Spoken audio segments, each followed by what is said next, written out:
Assalamualaikum warahmatullahi wabarakatuh. Alhamdulillahirabbil alamin alladzi amarna bil i'tisami bihablihil matin. Allahumma shalli wa sallim wa barik ala nabiyyina Muhammadin wa ala alihi wa ashabihi wa man tabi'ahum bi ihsanin ila yaumiddin, amma ba'd. Jamaah yang dirahmati Allah Subhanahu wa taala, pada malam hari ini insyaallah kita akan melanjutkan ngaji ayat-ayat suci Al-Qur'an, yang mana kita sudah sampai pada surat Maryam ya.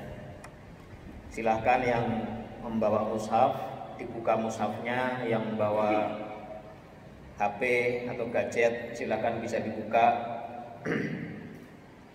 surat Maryam ini.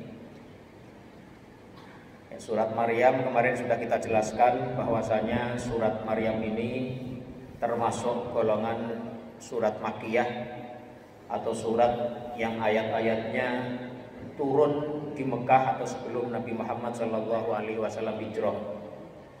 Kita juga sudah jelaskan pengantar mengenai surat Maryam, apa-apa yang terkait dengan tema utama surat Maryam dan hal-hal yang terkait lainnya. Nah, pada malam hari ini insya Allah kita akan mulai dari ayat pertama daripada surah Maryam.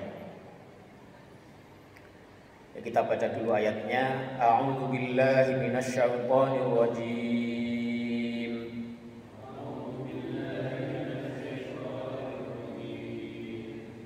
Bismillahirrahmanirrahim.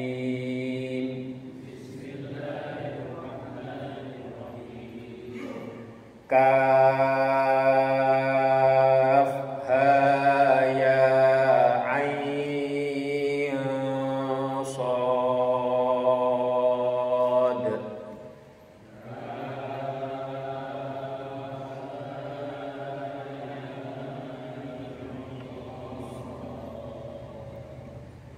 Kaf 6 ketukan, ha 2 ketukan, ya 2 ketukan, ain ya, ain 6 ketukan, shad 6 ketukan ya. Kaf ha ya ain shad.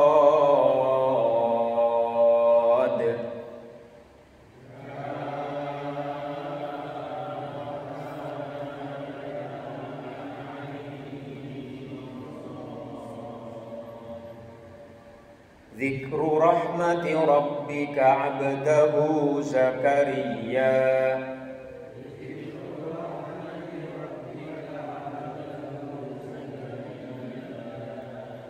Idh nada rabbahu nidaan khafiyya.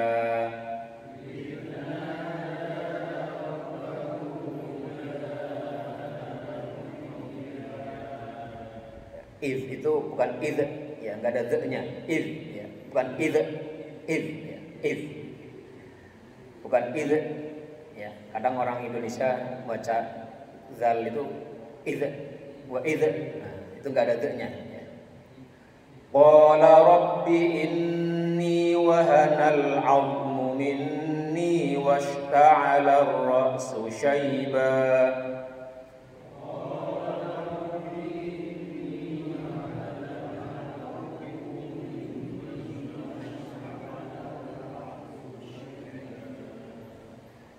Walam akum bidu'aika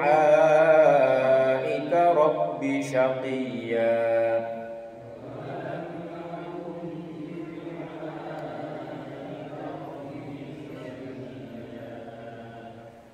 Wa inni khiftul mawaliya min warai wa kanat imraati 'aqira.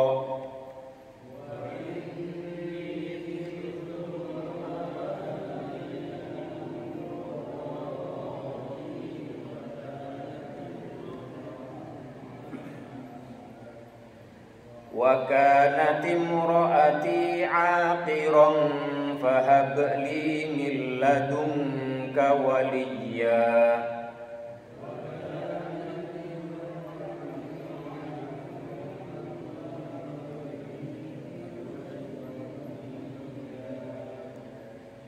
Yarithuni wa yarithu min ali Ya'qub waj'alhu rabbi radiyya.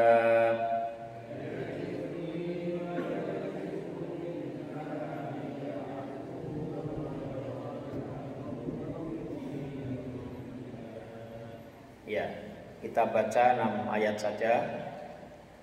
Tadi ketika kita baca ayat pertama, ya, kaf ha ya ain shad, itu ketika kita mendengarnya itu ada sesuatu yang rasanya itu beda gitu ya. Makanya memang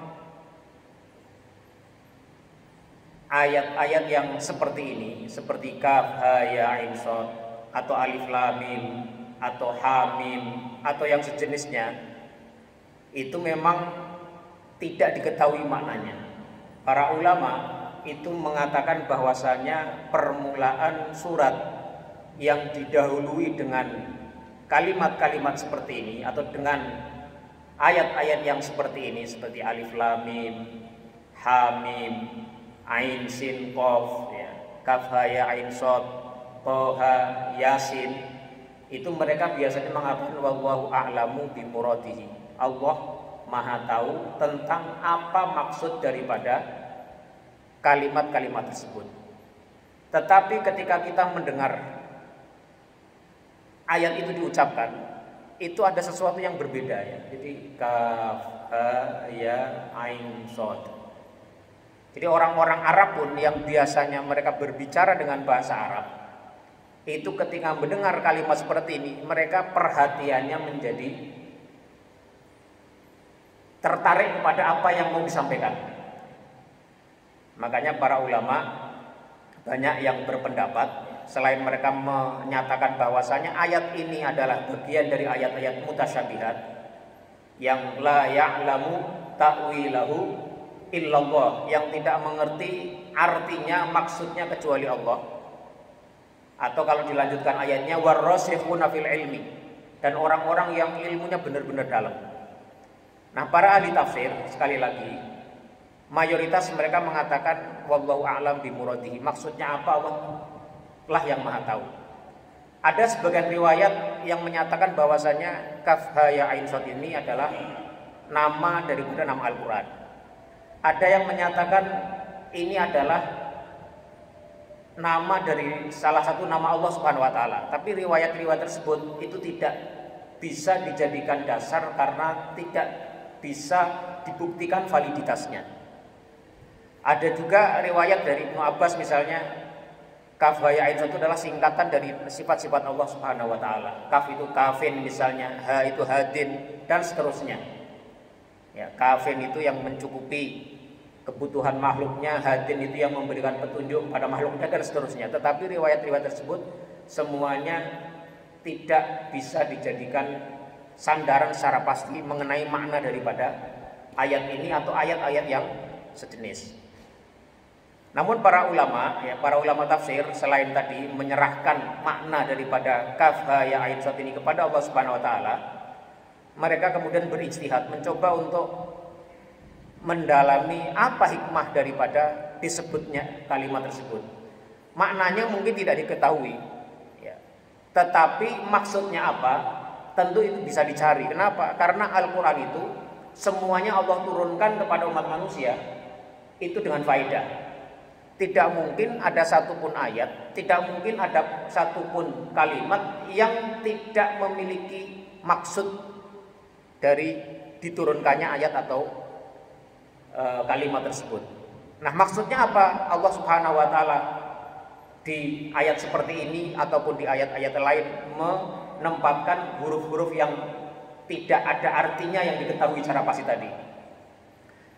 Mayoritas ulama berpendapat bahwasanya yang pertama, maksud daripada kalimat kaf ha ya ain shad ini itu adalah untuk menunjukkan ijaz Al-Quran. untuk menunjukkan bahwasanya Al-Quran itu benar-benar kalimat-kalimat yang bukan bikinan manusia. Alasannya mengapa? Karena dalam tradisi budaya bahasa Arab yang biasa dipakai oleh orang Arab itu tidak ada menggunakan kalimat-kalimat seperti ini.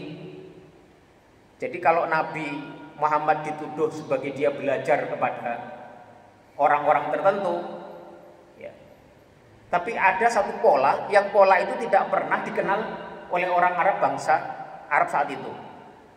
Ini untuk memberikan tantangan kepada mereka bahwa ini yang didatangkan oleh Rasulullah SAW adalah sesuatu yang berbeda, yang benar-benar datang dari Allah Subhanahu wa Ta'ala. Kalian tidak mampu mendatangkan itu.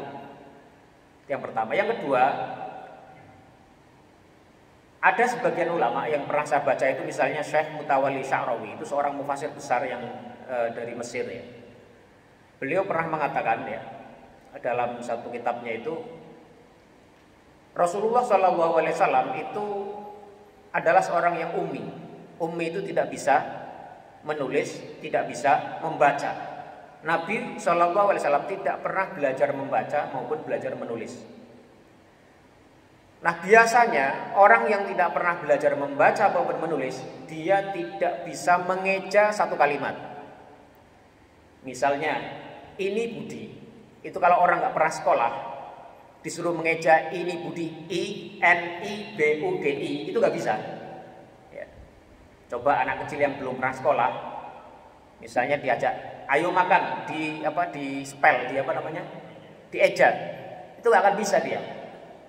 Nah, ini sekali lagi juga kembali menunjukkan ijaz daripada Al-Quran itu sendiri. Rasulullah SAW yang ummi, yang tidak bisa menulis, tidak bisa membaca, tidak pernah belajar membaca, tidak pernah belajar menulis, menghadirkan satu ayat yang ayat itu isinya adalah mengeja huruf-huruf. Ada kaf, ha, ya, ain, shad. Nah, bagaimana Rasulullah mengerti itu? Ini membuktikan sekali lagi bahwa ini adalah wahyu dari Allah Subhanahu wa Ta'ala. Ya, ini. Dan kemudian ada beberapa penafsiran lain-lain lagi ya terkait dengan ayat ini, tetapi dasarnya tidak terlalu kuat ya. Ada yang kemudian menyimpulkan kalau kaf ha ya ain shad itu atau pembukaan ayat-ayat Al-Qur'an sejenis itu ya, alif lam mim ha mim itu adalah simbol-simbol yang menunjukkan arti tertentu. Tapi itu semuanya tidak didasari kepada argumentasi yang tampaknya bisa dipertanggungjawabkan sehingga tidak perlu kita bahas ya. Tapi tadi saya merasa betul ya khususnya ketika mendengar bapak-bapak ikut membaca kaf ha ya ain shad, itu ada nuansa yang berbeda gitu ya. Ada sesuatu yang tidak lazim ya, yang menarik gitu untuk kita mencermati apa sih yang mau disampaikan oleh Allah Subhanahu wa Ta'ala setelah kaf ha ya ain shad ini. Ayat yang kedua, dzikru rahmati rabbika abdahu Zakaria. Ayat-ayat ini ya, atau kalam ini itu adalah berisi dzikru rahmati rabbika, yaitu penjelasan atau penyebutan tentang rahmat Rabbmu, Tuhanmu. Jadi kalau pada pertemuan sebelumnya kita sudah bahas bahwasanya di antara tema besar daripada surat ini adalah mengenai rahmat, kasih sayang Allah Subhanahu wa Ta'ala. Maka di ayat yang kedua ini langsung ditunjukkan ayatnya. Kalimat rahmat disebutkan di situ. Dzikru rahmati rabbika, bahwa kalam ini ya, yaitu berisi tentang penjelasan mengenai rahmat Rabbmu abdahu, kepada hambanya, yaitu hamba Rabbmu, yaitu Allah Subhanahu wa Ta'ala, Zakaria, yakni adalah Zakaria. Dzikru rahmati rabbika abdahu Zakaria. Ayat ini menyebutkan tentang rahmat Allah Subhanahu wa Ta'ala ya. Wa inna rahmati wasi'at kulla syai'. Ya. Bahwasanya rahmat Allah itu mencakup kepada segala sesuatu. Orang nggak pernah sholat tetap dikasih rahmat Allah Subhanahu wa Ta'ala. Ada orang nggak pernah, bahkan orang yang syirik menyekutukan Allah masih diberikan nikmat oleh Allah Subhanahu wa Ta'ala. Tapi rahmat yang khusus itu hanya diberikan kepada orang-orang yang beriman dan menghambakan diri kepada Allah Subhanahu wa taala. Dan di sini Allah Subhanahu wa taala menjelaskan tentang rahmat Rabb-nya, ya. Rahmat Allah Subhanahu wa taala itu diberikan kepada Zakaria yang disifati sebagai abdahu, hambanya. Jadi sebatas atau setinggi level penghambaan seseorang kepada Allah Subhanahu wa taala, maka setinggi itu pula rahmat yang akan dia terima dari Allah Subhanahu wa taala. Jadi rahmat dengan penghambaan itu senantiasa berjalan sejajar. Jadi semakin seseorang itu penghambaannya kepada Allah Subhanahu wa taala semakin kuat, maka rahmat Allah Subhanahu wa taala yang diturunkan kepada orang itu akan semakin besar.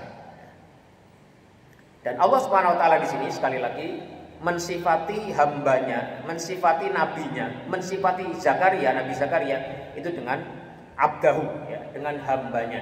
Sebagaimana Allah Subhanahu wa taala mensifati Nabi Muhammad ketika menyebutkan dalam surat yang pertama dari surat Al-Kahfi juga dengan abdah, ya. Alhamdulillahilladzi anzala ala abdihi, ya, menurunkan Al-Quran itu kepada hambanya. Sekali lagi, makom yang paling tinggi yang bisa dicapai oleh seseorang adalah makom ubudiyah, ya, makom penghambaan seseorang kepada Rabb-nya. Nah, rahmat yang Allah berikan kepada Zakaria itu berupa apa?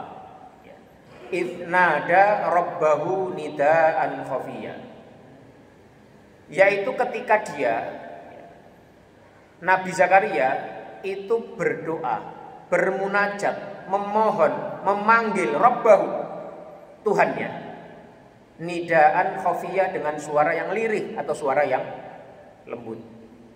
Jadi Nabi Zakaria itu diberikan rahmat Allah Subhanahu wa taala karena berdoa, bermunajat kepada Allah Subhanahu wa taala.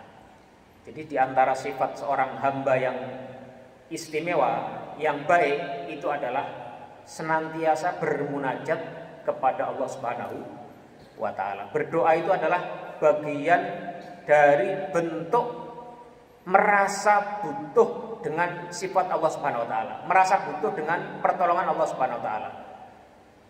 Merupakan ekspresi dari ketidakmampuan diri sehingga mengungkapkan kebutuhannya kepada Zat yang Maha Memberi, Zat yang Maha Memberikan.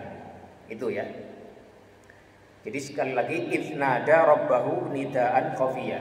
Ketika beliau Nabi Zakaria itu berdoa kepada Allah Subhanahu wa taala dengan suara yang lembut. Nah, mengapa Nabi Zakaria berdoa dengan suara yang lembut? Ini banyak penjelasan para ahli tafsir.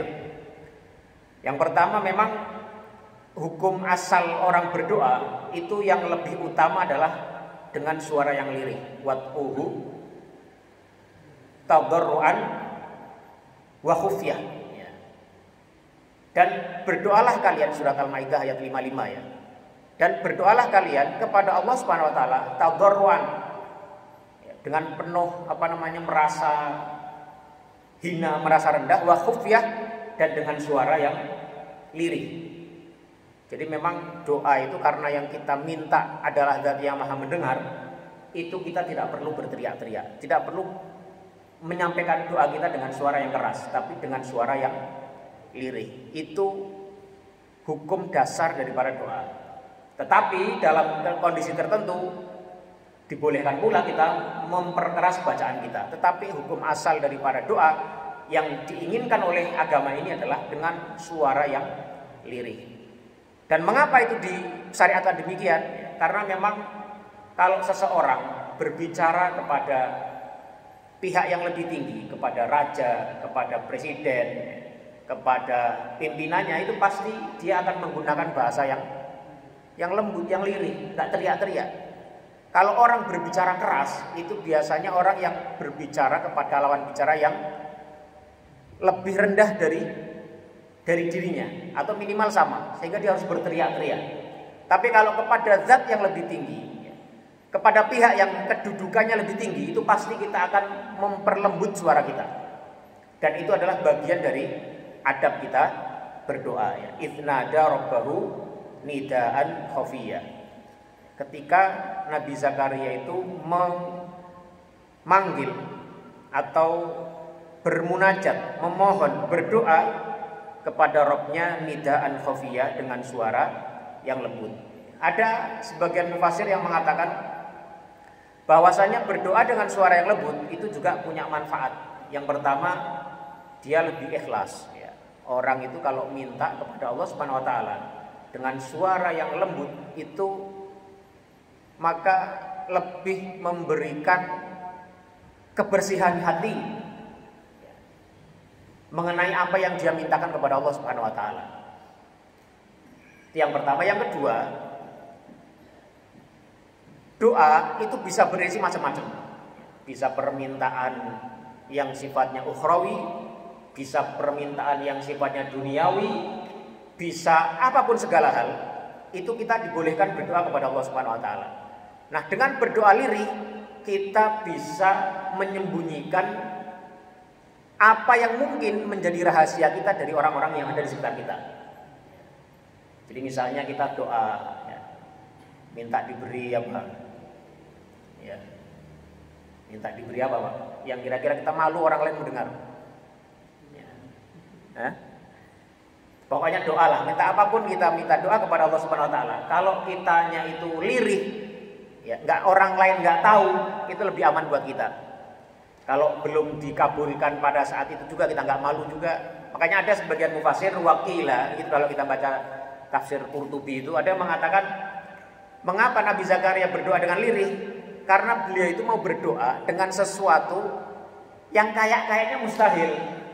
Jadi sekiranya itu tidak dikabulkan, kan kira-kira nggak enak.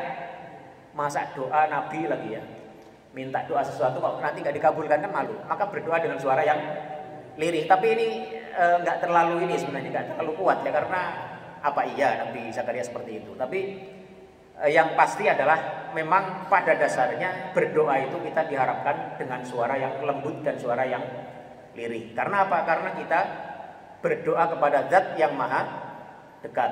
Kan ada seorang sahabat yang bertanya kepada Rasulullah, ya Rasulullah, apa kita itu memanggil Rabb kita karena dia sebagai Zat yang jauh, atau kita munajat dengan kelembutan, suara yang lembut karena dia adalah dekat. Ya, maka kemudian wa idza sa'alaka ibadi anni fa inni qarib. Ya, kalau ada orang yang bertanya tentangku, maka katakanlah, maka aku sesungguhnya dekat dengan hamba-hambaku. Jadi karena kita memanggil, kita berdoa meminta kepada Zat yang dekat dengan kita, maka kita tidak perlu keras-keras. Ini. Nah, apa doa beliau? Beliau Nabi Zakaria berkata, Rabbi wahai Rabbku. Ini menarik ya, nanti di sini Nabi Zakaria itu menyebut kata Rabb itu berulang-ulang. Ini untuk menunjukkan betapa Nabi Zakaria ini adalah orang yang ingin terus mendekat kepada Rabb-nya. Orang itu biasanya kalau banyak menyebut satu hal, itu artinya dia memiliki kedekatan dengan satu hal itu. Dan di sini nanti kita bisa lihat ya, bahwasanya Nabi Zakaria itu mengulang beberapa kali kata Rabb di doa-doa beliau. Qala, beliau mengatakan, ya, Rabbi wahai Rabbku, wahai Tuhanku. Kita sudah jelaskan kemarin ya, kata Rabbun itu dari kata Rabba ya Rubbu, ai ansya'a ya.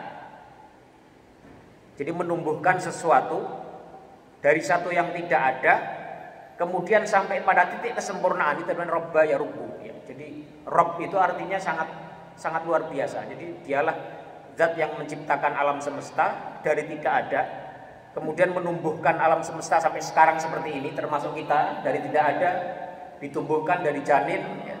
Kemudian berproses sampai kumisan, sampai keluar jenggotnya.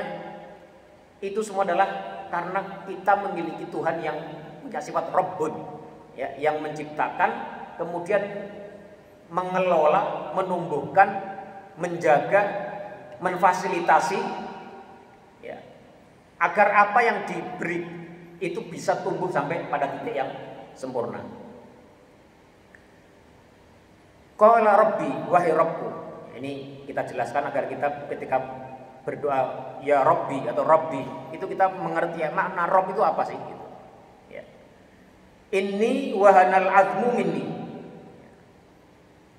Sesungguhnya aku, wahanal azmu minni, telah lemah tulang-tulangku. Tulang manusia itu adalah ibarat kerangka atau besi-besi yang menopang satu bangunan. Kalau kerangkanya sudah lemah, itu pasti bangunan itu menjadi lemah. Sama dengan manusia, kalau tulangnya sudah lemah, itu artinya seluruh fisiknya itu juga lemah, karena tulang itu adalah yang menyangga tubuh manusia. Kalau tulangnya remuk ya sudah, tulangnya lemah ya sudah. Dan di sini Nabi Zakaria mengungkapkan ketidakberdayaan beliau itu menggunakan inni wahanal azmu minni. Wahai Rabbku, sesungguhnya tulangku telah lemah. Jadi seseorang itu ketika berdoa, sunnahnya adalah menunjukkan kelemahan diri untuk bisa mengekspresikan keagungan Allah Subhanahu wa taala dengan lebih optimal. Makanya kata kalimat la haula wala quwata illa billah itu sebagai kanzun min kunuzil jannah ya. Karena apa?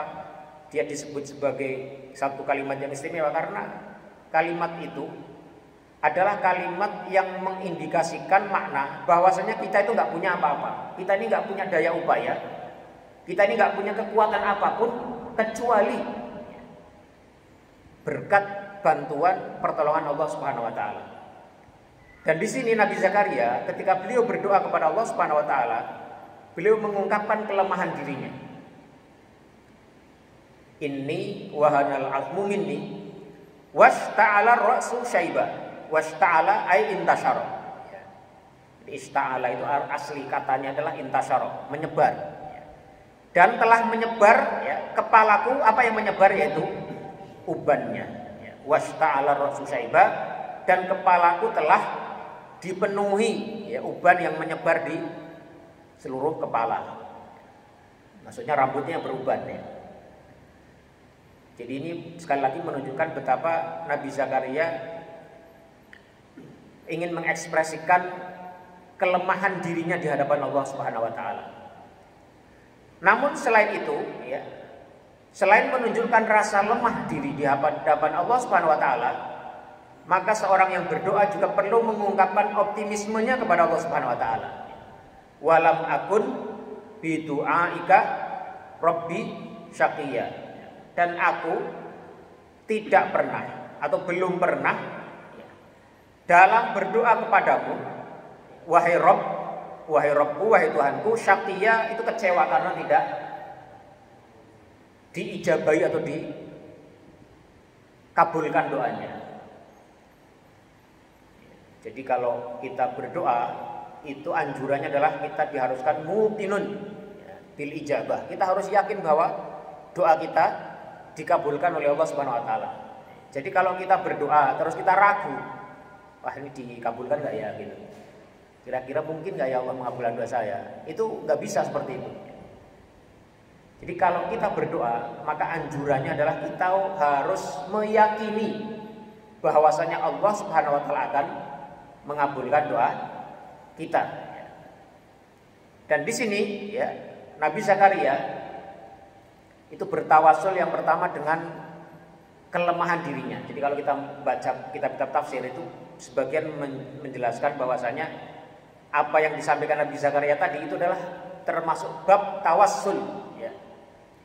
Bab ingin melancarkan doanya itu dengan mengungkapkan hal lain yang bukan inti daripada doanya, itu mengungkapkan kelemahan dirinya.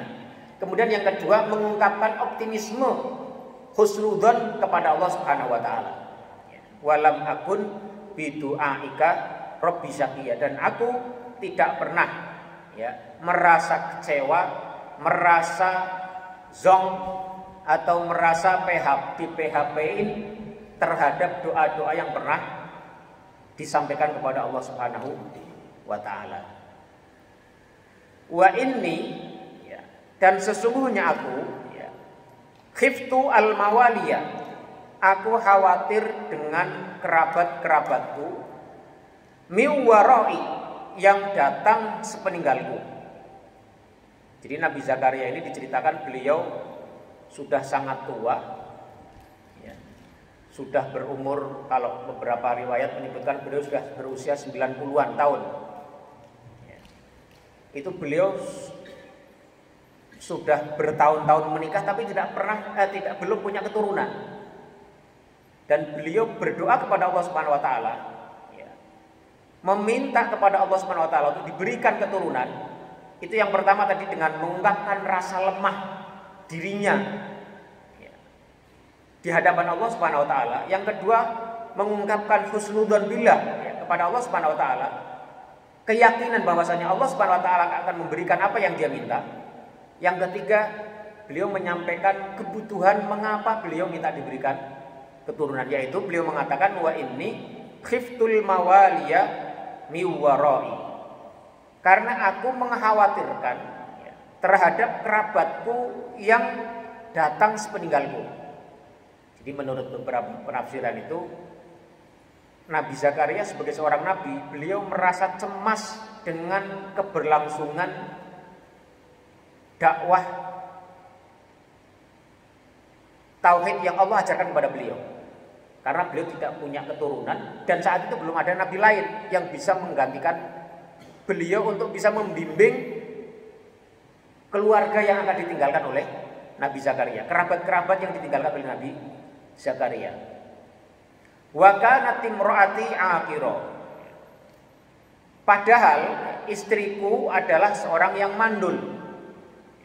Fahabli min ladunka, maka anugerahkanlah untukku, ya, min ladunka, dari sisimu, waliya, seorang anak yang bisa menjadi penolong, ya, atau pelindung risalah yang nanti akan diteruskan oleh si anak ini.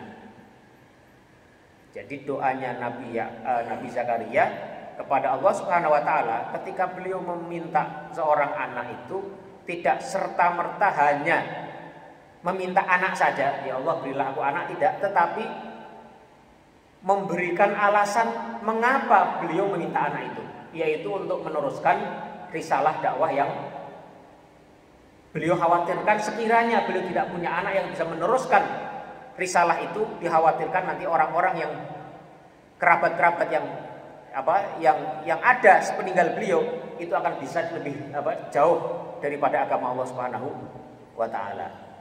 Ya. Yarithuni, ya, yang mana anak itu nanti akan mewarisi aku. Para nabi itu tidak mewariskan harta maupun kekuasaan. Wa waritha Nabi Dawud itu mewariskan kepada Nabi Sulaiman, itu yang diwariskan juga bukan harta maupun kerajaan, tetapi ilmu dan nubuwah, al-ilmu wa nubuwah. Nah, di sini Nabi Zakaria juga ketika meminta kepada Allah Subhanahu wa taala itu minta seorang anak yang nantinya bisa menjadi penolong, menjadi pelindung, ya, menjadi seseorang yang bisa mewarisi risalah dakwah dan nubuwah yang nantinya akan bisa menjamin keberlangsungan dakwah yang beliau emban daripada Allah Subhanahu wa taala. Yarithuni wa yarithu min ali Yaquba waj'alhu rabbi radhiya, yang mewarisi aku dan juga mewarisi dari keluarga Yakub, ya, ali Yakub, Nabi Yakub, karena memang Nabi Yahya ini adalah termasuk ke dalam kelompok Bani Israel, ya, yaitu anak cucuna Nabi Yakub. Nabi Yakub itu nama lainnya adalah Israel. Israel itu kalau dalam bahasa Ibrani, ya, itu itu kan artinya Allah, ya. Makanya kalau kisahnya Nabi Isa itu ketika Eli bilangnya gitu, Eli lama sabahtani, ya. Wahai Tuhan, mengapa Engkau meninggalkanku? Itu itu atau itu adalah dalam bahasa mereka itu seperti Allah, ya. Jadi Israel adalah seperti Abdullah. Nah, Nabi Yakub itu gelarnya adalah Israel.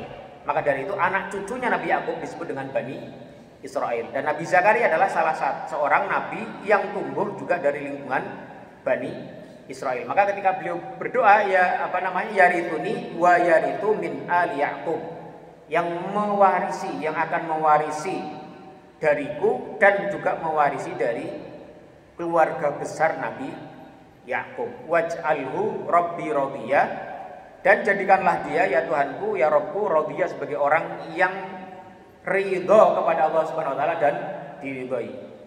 Jadi kalimat radiyah ai radin wa mardiyin ya.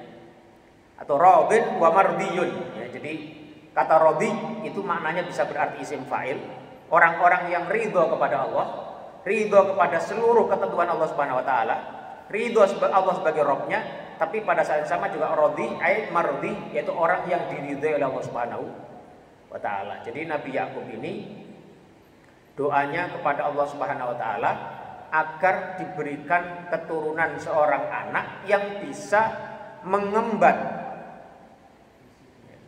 misi dakwah yang beliau emban dari Allah Subhanahu wa taala, yaitu Rabb fahabli min ladunka waliya yarithuni wa yarithu min ali Yaquba waj'alhu rabbi radiyah ya.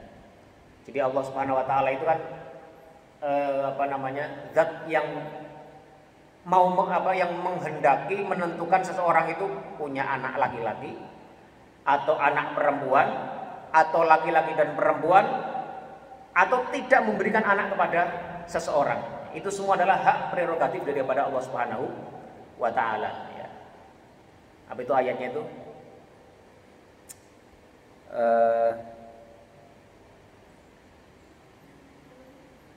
Yahabu liman yasha'u inatha wa yahabu liman yasha'u dzukura. Allah itu kadang-kadang memberikan kepada seseorang itu anak-anak perempuan saja. Kadang-kadang ada keluarga yang hanya diberi anak laki-laki saja. Wa yuzawwijuhum dzukran wa inatha. Atau kadang-kadang Allah memberikan kepada satu pasangan itu anak laki-laki dan perempuan, atau juga wa yaj'alu man yasha'u aqima. Ada yang Allah jadikan tidak punya anak. Itu semua adalah hak prerogatif Allah Subhanahu wa taala yang hikmahnya kita tidak tahu ya. Ada kadang-kadang kita ada yang dikasih anak, justru malah anaknya bermasalah. Ada yang tidak dikasih anak, justru malah lebih baik baginya. Ada yang dikasih 1, ada yang dikasih 2, ada yang dikasih 3, ada yang lebih ya. Ada yang anaknya laki-laki saja atau perempuan saja, atau ada laki perempuan, itu semuanya adalah hikmah daripada kehendak Allah Subhanahu wa taala yang tidak bisa diganggu-gugat ini. Bisa ya. Oke, kalau gitu kita cukupkan saja sampai ayat ke-6. Silakan kalau ada pertanyaan atau yang ingin menyampaikan pandangannya terhadap ayat-ayat 1 sampai 6 ini.